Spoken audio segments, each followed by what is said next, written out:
we did the events in Prague, that was the first time when we had a gas price continue for over 100 gwei for over 1 week. During that time, that was again, it was, yeah, people couldn't withdraw. So one of the stuff I do is like, I it's still the same. Is like we make my contract not so much depending on the time. So currently, I think one of the reason why people try to put the high gas price is like make it out these things get liquidated. So you really have to act fast. So everybody got panic and try to put more gas. In my case, even like yeah, I mean RSVP is the only time you have to RSVP on time, but most of the time people don't make how to say, there are more than a couple of days time lag, so people usually have enough time to RSVP. Having said that, that was like people, if you try to put a gas price in one way and the gas price goes like 20 or 100, suddenly your your transaction gets slower than you actually going to the venue. So we had a couple of people who said, hey, I did RSVP, but when I tried to check in, the transaction was not there.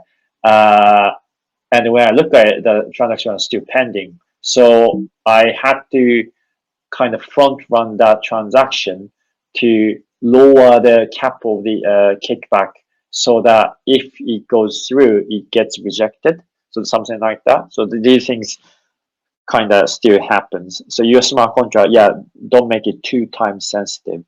That's kickback kind of lesson learned. And now it's a history of ENS. ENS is a lot bigger project, though it kind of started. I didn't know. I was just checking the commit history of ENS, and it turned out like Nick Johnson started his first commit like probably 2 weeks before I started my kickback project. But ENS is really kind of fundamental project, high profile, and it could have hold lots more stake than kickback. So it did, and also I think how it started is in the very beginning. I think Nick was in a Swarm team, and the Swarm is like a decentralized storage system, just like IPFS, and they had a long hash the content ID. So it made sense to have an ENS to map the content hash information of Swarm into ENS. I think that's how it kind of started, but quickly turned into its own project. And it launched in May the 4th, 2017. Initially, it used to be the Pi Day, I think 14th of March, but we discovered the bug after the release, so we had to postpone by 2 months. So it became the May the 4th. And we knew from the beginning that we still don't know whether this is a final style, how to say, format of ENS. So Nick Johnson kind of architected in a way that what he deployed is a temporary registrar. So we had a plan to upgrade 2 years afterward. So we actually did the upgrade 2009, 2 years later. Yeah, so that was planned. And after that, also when we first auction yeah, I think I'll just move on. I think now, yeah, this graph is showing we had a spike in the very beginning. Then we have a gradual increase, and then now there's about 400,000 names registered, of which 345,000 are .eth. So the rest of 80,000 is either other names, just space, which I can touch upon later, or a subdomain such as Makoto.argent XYZ. Okay, and yeah, so when we first launched, that was right. I think that was an interesting moment when from April till June until status ICO, ETH price surged from $10 to $200, and when we first started, I think it was taking up 30 to 40%, I think 25% of the entire Ethereum traffic. Then suddenly other ICOs came in. So that was a time everybody, I think that was a time people really noticed that gas cost, because until then, when ETH price was $10, people really didn't care about the gas price. But so when I first deployed, I think I had set my gas price for 50 Gwei, but I didn't even notice it because the gas costs were negligible. But now that like each price got like more than like 20x, suddenly people start really caring about gas price. And in this time, we had like 180,000 names auctioned. Only names longer than 6 characters because we didn't know like we thought like ENS won't be popular among like Ethereum community. So if there's short names are more valuable. So we kept short names and we only did like 7 characters or longer. But the 180,000, I think someone's eating. Maybe better to mute. Thank you.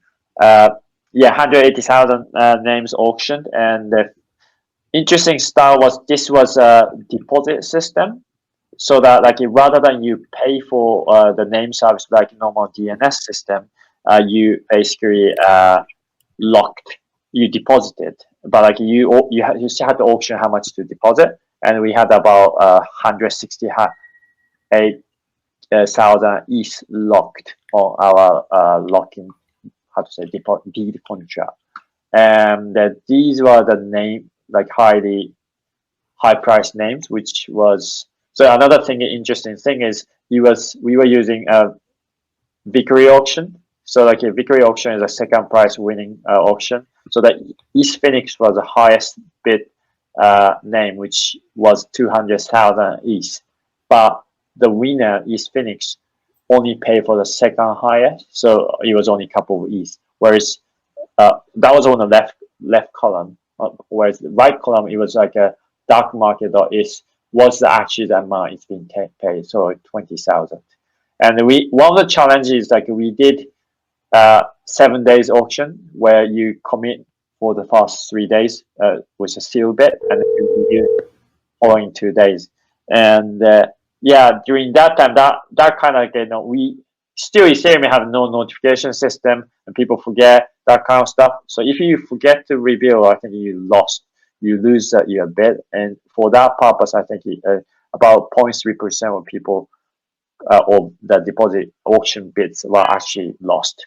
And also we figure out that like, because of the deposit system, meaning if you release the name, you get the deposit back. So there's no like kind of slashing mechanism. So there are lots of people who like bid for like thousands of names because like if they don't like it, they can just put it back for no risk. So that kind of changed our direction. That when we did the permanent registrar, we changed from a deposit system to rent, and we also changed our bidding system. Currently, now that because we are not releasing new names, we changed to bidding process in a lot shorter, simple system, so that you only wait 1 minute.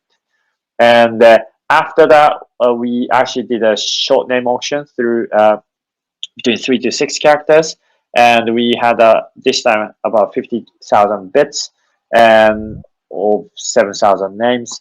And in this case, one of the big changes, like we changed our ENS name to make a non-fungible token. This is another thing, is like NFT didn't exist when ENS first launched, but like as part of the transition, Nick actually made it into NFT, and we had a lot of like high profile names. And for example, Amazon.is, still people are squatting, but it was like 100 ETH. But the difference is now I think first auction price, you had to pay one off, and after that you had to pay like I think $5. You still have to keep paying.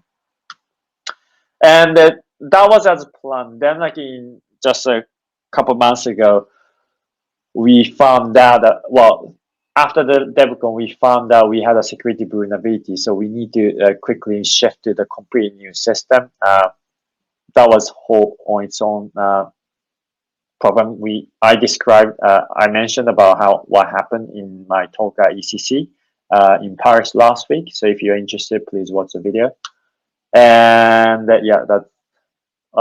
just is like because we had to transition all the names from one system to another, we ended up spending like about 140 ETH to just migrate names.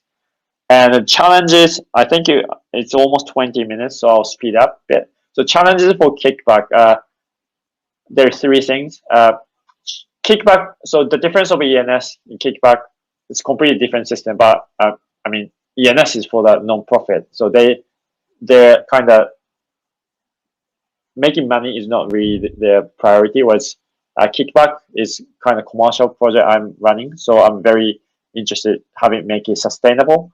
And also there's some incentive design, and also the as a meetup that we have coronavirus issue, that like incentive design that many people said, well, many people kind of like the fact that you get the money if you come, so they said, why don't everybody use Kickback? But if you just put the system, people tend to have a tendency to avoid, taking risk. So this is one event, like no one RSVP, though they just crashed. So I think I'm still kind of struggling to find the right balance of designing an incentive model.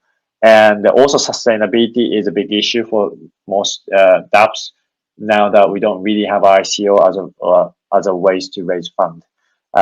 So we already actually currently charge for the event organizers for fee, but we are looking for other models such as staking from the putting the money stake into something like Compound and get a fee, or when people withdraw, we allow people to kind of pay tip or contribute donations, and we get transaction fee. And the event services I want to touch upon is that, so due to the coronavirus, all the events get cancelled, and then we just saw like I think Consensus event got cancelled, Ethereum got cancelled. So we kind of trying to transition to online events, and like as I mentioned, I tried a couple of VR things. So I'm trying to have a lots of interesting idea, and this is where we could try with lots of different incentive models. So this is where I'm kind of working on. But the idea is there are lots of challenges, but it's a great way to introduce with new kind of ideas. So I think we will just take it as opportunities. And for ENS, I think I have 3 or 4 slides left, but like adoption is the biggest challenge. That like ENS is just a key value store, and all the source code is open source, so anyone can just make a clone easily. But it all comes down to wallets and dApps to support. So we currently have a 34 wallets and over 80 dApps supported. And also, I think it's kind of one way to complement that, like, seeing the success of ENS, we start seeing several competitions mostly in the different chains. I think Unstoppable is in between Zilliqa and the ENS, but there are some chains like ENS, EOS naming service, and they are basically doing the auction in a whole new level that they basically have all top level domain as they like, and they're selling in quite high price. The differentiation we're trying to have is we're trying to make it as rather be the good citizen of the internet. That ETH is the namespace which doesn't exist in the internet yet, because it kind of technically belongs to Ethiopia. For that space, we keep using an event model, but we have a ways to make your internet domain as an ENS name. So like in this example, you can actually look up with .xyz. Currently, it's limited to these 5 domains, but our goal is to make it applicable to 90% of the internet domains. And for these, again, rent is a way to prevent from squatting. And if you have these internet domain, there's no reason for us to charge you. So like that, these ENS names on the ENS will be free.